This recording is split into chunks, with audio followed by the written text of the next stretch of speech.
Assalamualaikum warahmatullahi wabarakatuh. Halo semuanya. Perkenalkan, nama saya Fauzan Amruddin Basit, mahasiswa dari Universitas Lampung dari program studi Pendidikan Teknologi Informasi dengan NPM 2213025041. Pada video ini, saya akan menjelaskan terkait proyek UTS saya untuk mata kuliah Web Framework, yaitu membuat sebuah website portofolio menggunakan framework Kode Igniter versi 4. Nah, pada proyek ini saya membangun sistem portofolio yang terdiri dari halaman home, about, resume, skills, project, my blog, dan juga ada halaman admin.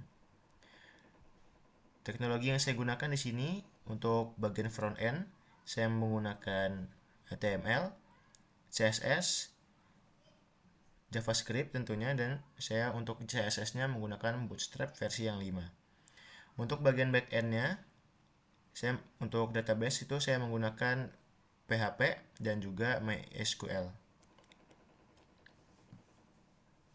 Berikut adalah tampilan awal dari website portofolio saya.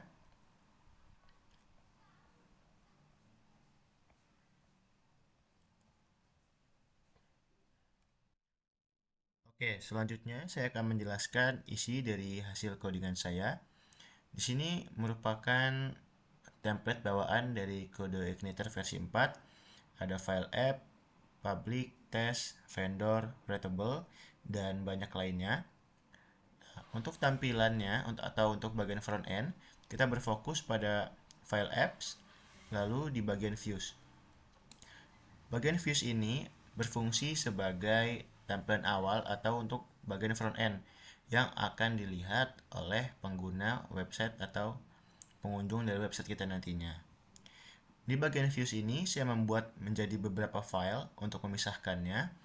Di sini sesuai dengan yang ada di dalam web, yaitu ada about, ada untuk admin, ada untuk authentication atau untuk login. Di sini ada untuk blog, untuk menampilkan blog, ada untuk menampilkan kontak, menampilkan error, layouts, project, resume, skills, dan juga index. Ini sebagai tampilan utamanya.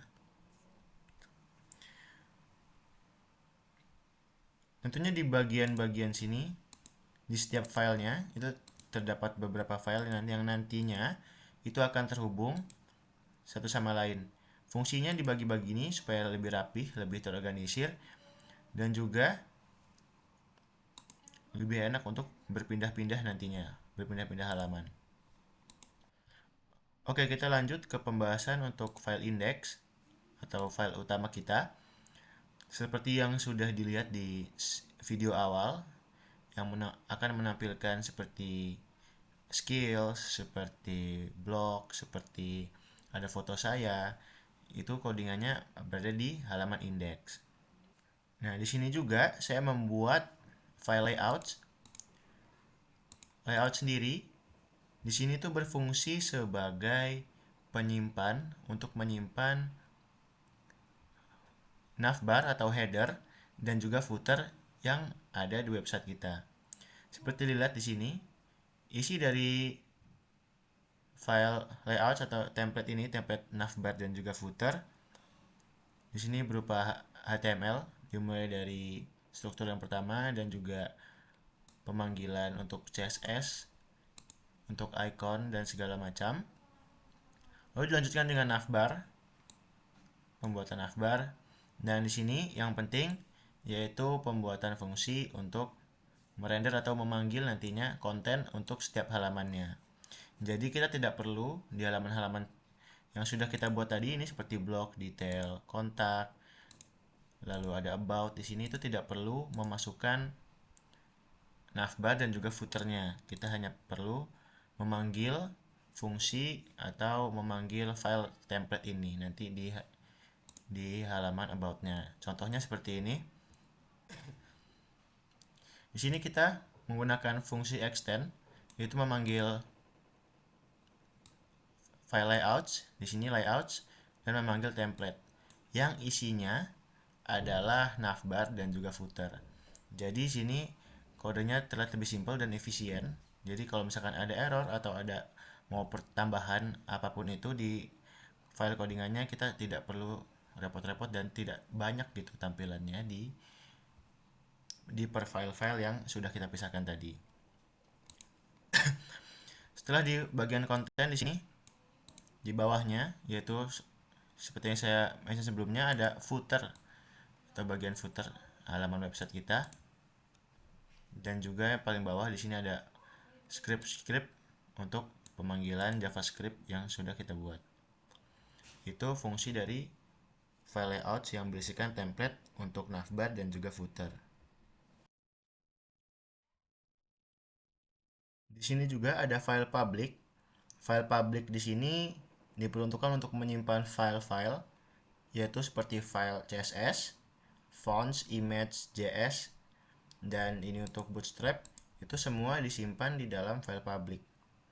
Image untuk menyimpan foto, CSS untuk menyimpan styles, fonts untuk menyimpan icon dan segala macamnya.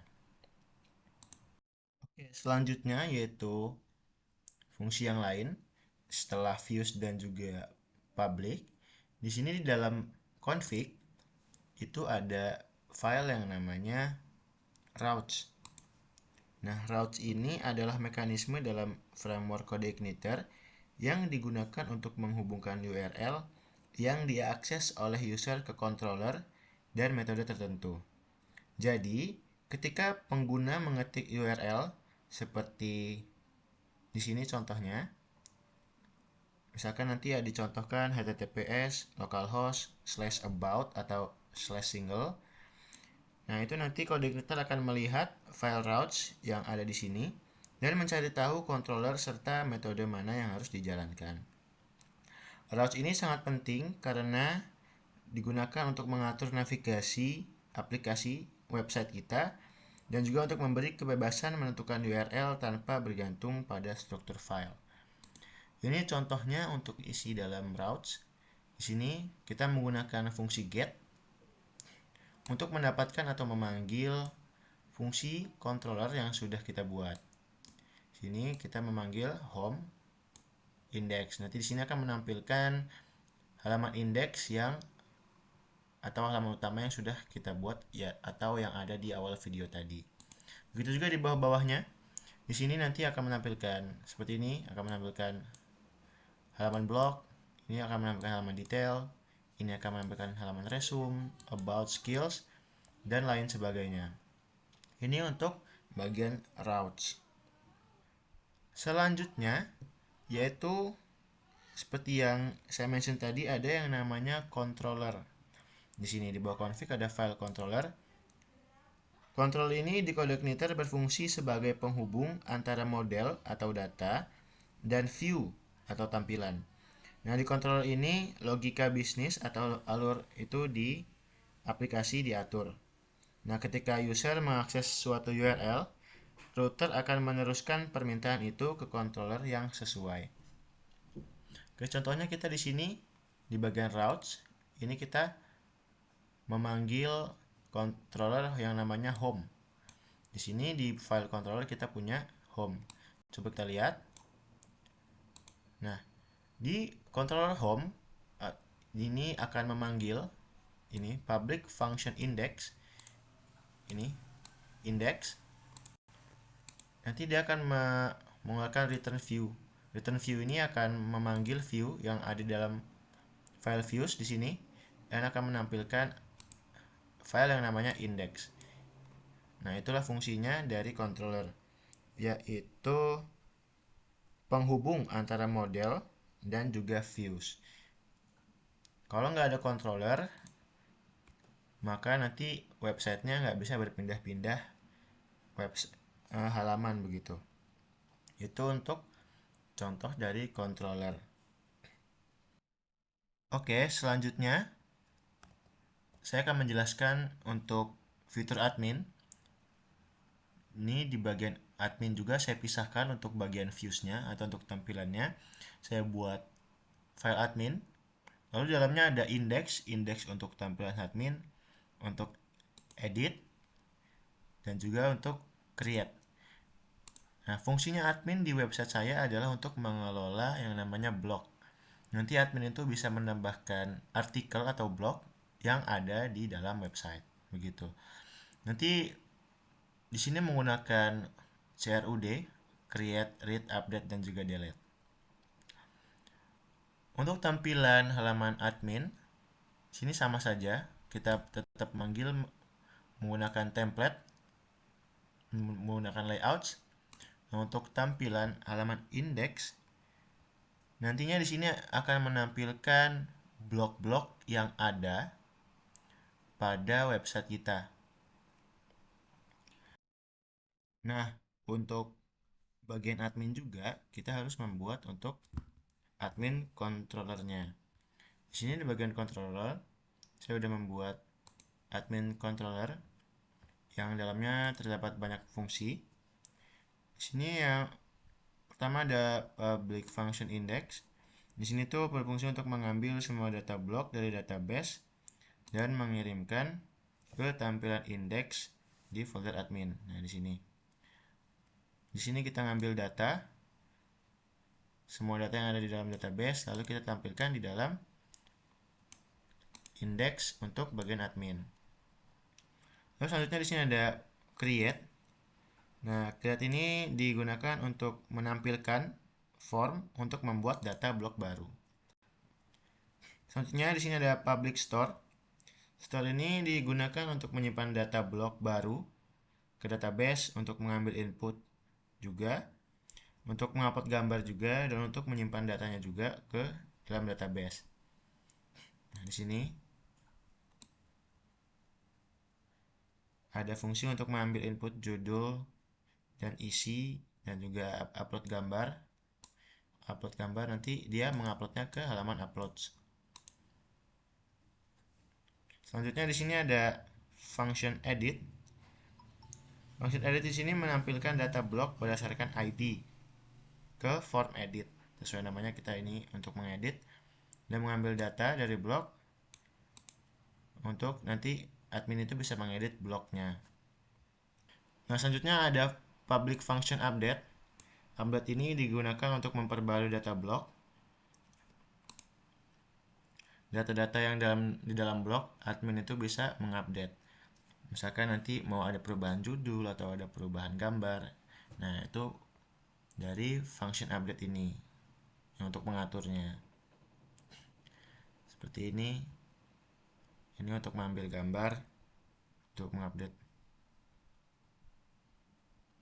Ini untuk mengupdate gambar. Nanti ada function uploads. Terakhir yaitu ada function delete. Delete di sini digunakan untuk menghapus data yang ada di database itu berdasarkan ID. Delete nih berdasarkan ID. Itu function-function yang ada di halaman admin controller. Nah, untuk adminnya sendiri tentunya perlu login untuk masuk sebagai admin. Di sini kita juga membuat halaman login di bagian file authentication atau auth. Di sini nanti admin dimintakan untuk menginputkan emailnya dan juga passwordnya. Untuk kontrol loginnya di sini auth controller. Untuk loginnya,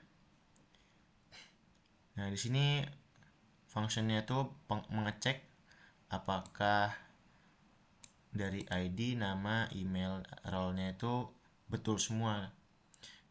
Ketika pengecekan ini selesai atau benar semua, maka berhasil untuk masuk ke halaman admin. Kalau emang ada yang salah atau dari passwordnya atau dari emailnya, maka muncul tampilan kalau email atau password salah. Begitu. Ini untuk halaman authentication controller. Oke, selanjutnya kita masuk ke file database. Di file database ini terdapat dua file lagi, yaitu file migration dan juga file sheets. Kita bahas file migration dulu. File migration ini digunakan untuk membuat table pada sebuah database atau database kita. Seperti yang dilihat di sini, ada perintah untuk add field. Nah, saya di sini membuat ada ID, nama, email, password, dan juga role. Ini migration untuk create table. Tabelnya itu namanya table user atau table admin. Di sini perintahnya, yang penting di sini ada create table users. Nanti ketika kita jalankan menggunakan perintah php spark serve seperti ini, nanti ketika kita enter, yang kita masukkan dalam sini itu menjadi sebuah table di dalam database kita. Begitu juga file migration satunya. Ini untuk yang bagian blok, ada ID, judul, isi, gambar, create add dan update add, sama fungsinya yaitu di sini untuk create table. Nanti akan menghasilkan table baru yang bernama blok di dalam database kita. Oke, selanjutnya kita masuk ke bagian sheets, ke block seeder. Di sini itu berfungsi sebagai tempat atau isi dari table yang ada di dalam database kita. Contohnya di sini kita udah punya beberapa. Ini block seeder artinya isi dari table block yang ada di database. Di sini menampilkan judul, isi, dan juga gambarnya. Nah, di sini saya mencontohkan jika ingin menambahkan lagi, satu bisa ditambahkan secara otomatis seperti ini. Lalu kita menggunakan perintah php spark db seed, lalu nama filenya di sini block seeder. Ketika kita enter, maka ini yang baru akan muncul di dalam database dan akan ditampilkan ke dalam website kita. Seperti itu. Begitu juga untuk user seeder. Di sini berisikan isi dari table user yang ada. Di sini ada name, email, password, dan juga role-nya. Itu untuk sheets. Oke, itu tadi penjelasan dari kode-kode yang ada pada project saya. Nah, di sini saya akan mendemokan untuk hasil akhirnya. Seperti yang dilihat di sini untuk halaman indeksnya atau halaman utamanya. Lalu untuk berpindah-pindah di bagian akhbar sini ada halaman about.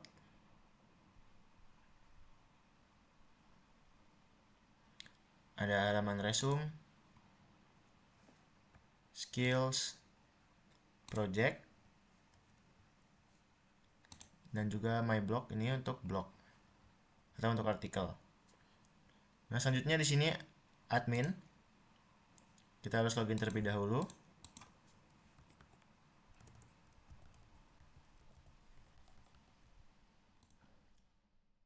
Nah, setelah berhasil login, di sini kita bisa nambah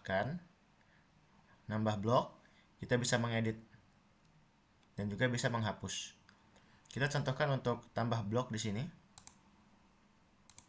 Kita kasih asal saja contoh.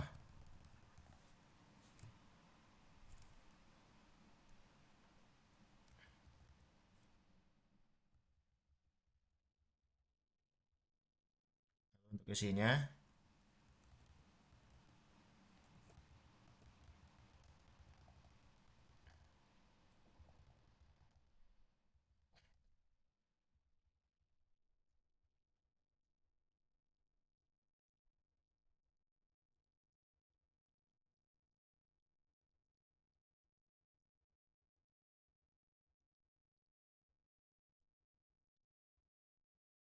untuk gambarnya di sini kita ambil dari galeri saja sebagai contoh.